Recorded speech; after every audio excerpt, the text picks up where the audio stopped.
बाप की औकात नहीं है, यही शब्द यूज कर रहा हूं, कान खोल के सुनना सारे।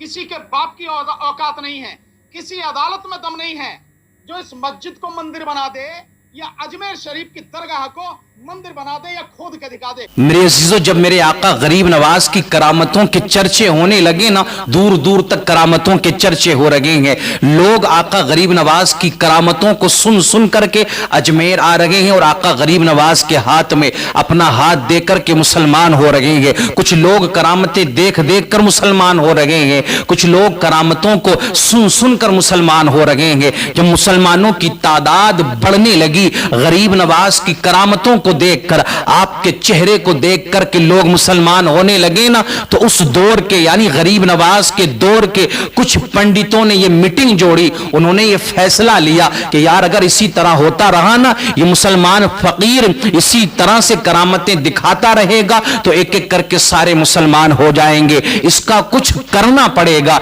इसको अजमेर से ना निकालना पड़ेगा, इसको यहां से भगाना पड़ेगा। उन सारे पंडितों ने एक होकर के मेरे अजीजों मीटिंग जोड़ी, सब एक होकर के इकट्ठा होकर के उस वक्त के राजा पृथ्वीराज चौहान के पास पहुंचे और जाकर के कहने लगे, महाराज ये जो मुस्लिम फकीर आया है ना, इसको अगर अजमेर से नहीं भगाया गया, इसको अपनी सरहदों से नहीं निकाला गया, सारे हिंदुस्तान में मुसलमान होंगे।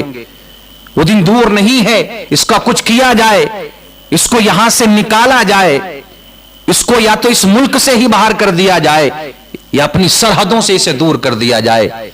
आज भी मेरे अजीजों, उस दौर में भी वो छोटे छोटे लोग मिलकर के अपने बड़े के पास गए थे, राजा के पास गए थे गरीब नवाज को अजमेर से निकलवाने के लिए।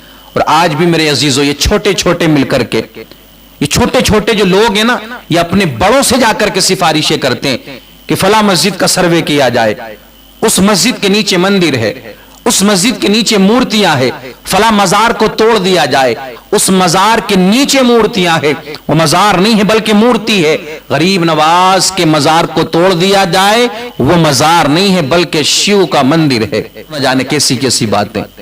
आज भी ये मिलकर के अपने बड़ों से सिफारिशें कर रहे हैं कि तोड़ा जाए, हटाया जाए। उस दौर में भी मेरे अजीजों ऐसा ही किया था। लेकिन आओ तारीख को उठा करके देखो, जब तारीख के औराक को पलटोगे ना मेरे अजीजों, तो आपको पता चलेगा कि उस दौर में भी लाख कोशिशें की आका गरीब नवाज को अजमेर से भगाने की, हिंदुस्तान से निकालने की, लेकिन कोशिशें करने वाले कोशिशें करते रह गए, सर पटकते रह गए। हिंदुस्तान से तो बहुत दूर की बात है निकालना, गरीब नवाज को अजमेर से ही ना निकाल सके।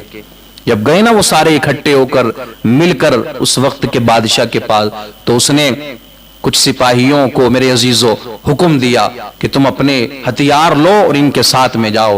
ये जो पंडित हैं, ये जो मुसलमान फकीर की बात कर रहे हैं, वो कोई भी है उसको निकाल दो हमारी सरहदों से। वो सारे गए मिलकर के। अब ये खुश हो गए कि अब तो हमारा काम हो गया है।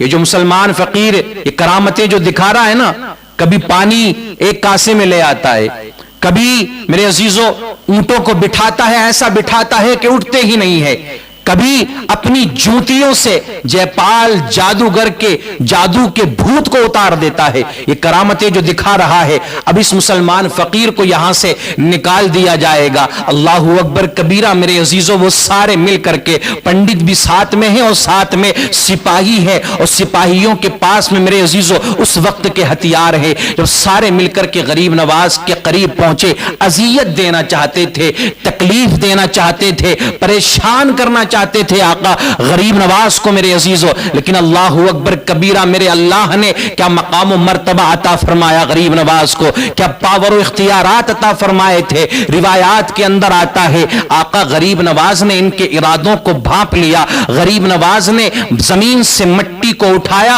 और उस पर आयतुल कुर्सी को पढ़ा और मेरे अजीजों उनकी तरफ फेंका। इधर आयतुल कुर्सी पड़ी हुई मिट्टी को उनकी तरफ फेंकना था और उधर वो सारे लोग परेशान हो जाते हैं। सब परेशानी में, ऐसी परेशानी में मुब्तला हुए कि वो उल्टे पांव भागते हुए नजर आए। अल्लाहू अकबर कबीरा। ये मैं उस दौर की बात कर रहा हूं।